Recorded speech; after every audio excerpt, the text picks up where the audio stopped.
नमस्कार, आप देख रहे हैं जगत क्रांति टीवी और मैं हूं आपके साथ ज्योतिका। आइए रुक करते हैं खबर की ओर।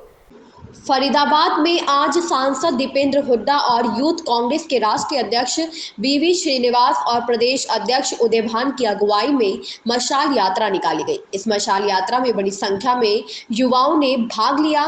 मशाल यात्रा में उस वक्त एक बड़ा हादसा होने से टल गया जब प्रदेश अध्यक्ष उदय भान के ऊपर जलती हुई मशाल गिर गई। उदय भान उस वक्त सांसद दीपेंद्र हुड्डा के बिल्कुल बराबर थे, जिसके चलते दीपेंद्र हुड्डा भी बाल बाल बचे। बाद में उदय भान ने कहा कि कार्यकर्ताओं के अति उत्साह के चलते कई बार छुटपुट घटनाएं हो जाती हैं, वह बिल्कुल ठीक है।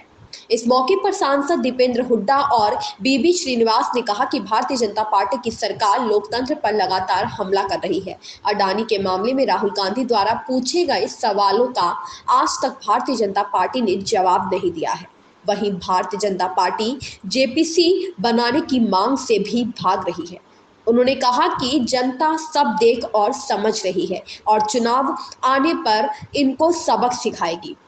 उन्होंने कहा कि भारतीय जनता पार्टी भ्रष्टाचार मिटाने का दावा कर सत्ता में आई थी, लेकिन सत्ता में आने के बाद जिन लोगों पर यह भ्रष्टाचार का आरोप लगाते थे वह उनको बीजेपी में ले आए।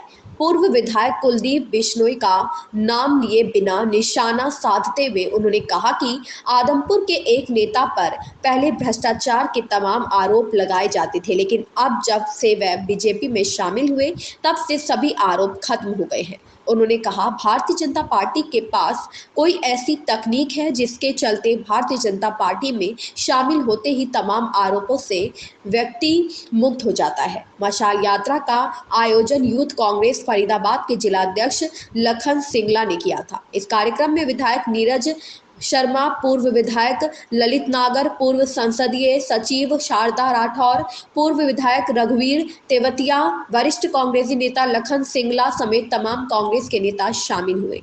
पलवल से राजकुमार भाटिया की रिपोर्ट।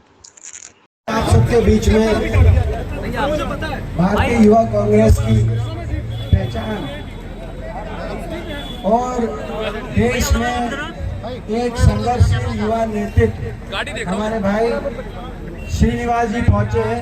मैं आप सबसे पहले आग्रह करूंगा कि वे जोर से ताली बजा के, हाथ खड़े कर जोर से ताली बजा के श्रीनिवास जी का स्वागत करें। और श्रीनिवास जी आप सबको अपना संदेश दें।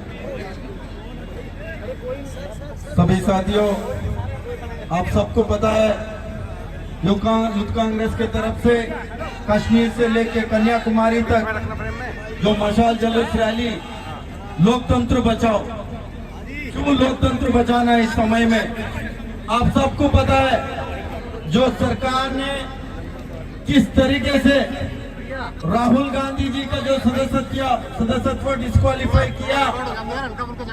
जो उन लोग ने जो राहुल जी का सदस्यत्व डिस्क्वालीफाई नहीं हुआ, इस देश का लोकतंत्र का डिस्क्वालीफाई करने का काम जो बीजेपी सरकार ने किया है। नरेंद्र मोदी जी एक व्यक्ति को बचाने के लिए जो पार्लियामेंट में राहुल गांधी जी ने जो सवाल पूछा 7 फरवरी को, भाई साहब आप अडानी का हवाई जहाज में कितनी बार गए, कौन से कंट्री पे गए, उसको कितना लाभ पहुंचाया, इसके बारे में बताओ। और जो 20,000 करोड़ जो शेल कंपनी में जो है वो पैसा किसका है? वो अडानी जी का तो पैसा नहीं है, उसमें LIC का पैसा है, SBI का पैसा दिया, और तमाम वो किसका पैसा है देश का जनता को बताना चाहिए। नरेंद्र मोदी जी आज तक एक बार मुंह खोलने का काम अडानी के इतने बड़ा जो घोटाला हुआ है आजाद भारत का, उस घोटाले के बारे में बात करने को तैयार नहीं है। जो राहुल जी सवाल पूछते हैं पार्लियामेंट में माइक को म्यूट करने का काम किया। पार्लियामेंट से लेकर सड़क तक जो आवाज को बंद करने के लिए ये सरकार कोशिश कर रहा है, जो साजिश कर रहा है इस देश का लोकतंत्र और संविधान को जो किस तरीके के जो धज्जी उड़ाने का काम कोई किया है, ये बीजेपी सरकार ने किया है। मैं ज्यादा समय नहीं लूंगा। हम सब लोग मिलके इस देश को बचाना है तो संविधान बचाना, लोकतंत्र बचाना, ये देश का जो आत्मा है वो लोकतंत्र में है। हम सब लोग मिलके इस देश का लोकतंत्र बचाने तक हम लगातार संघर्ष करेंगे। ये लड़ाई एक दिन का 2 दिन का नहीं है। जब तक इस देश का लोकतंत्र नहीं बचेगा तब तक लड़ाई करने का काम करेंगे। इसी बातों में मेरे बात को मैं विराम दे रहा हूँ। आदरणीय आप सबका नेता अभी आप लोगों के बीच में बात रखेगा दीपेंद्र हुड्डा जी। इस खबर में बस इतना ही। मिलते हैं दूसरी खबर में जगत क्रांति टीवी के साथ।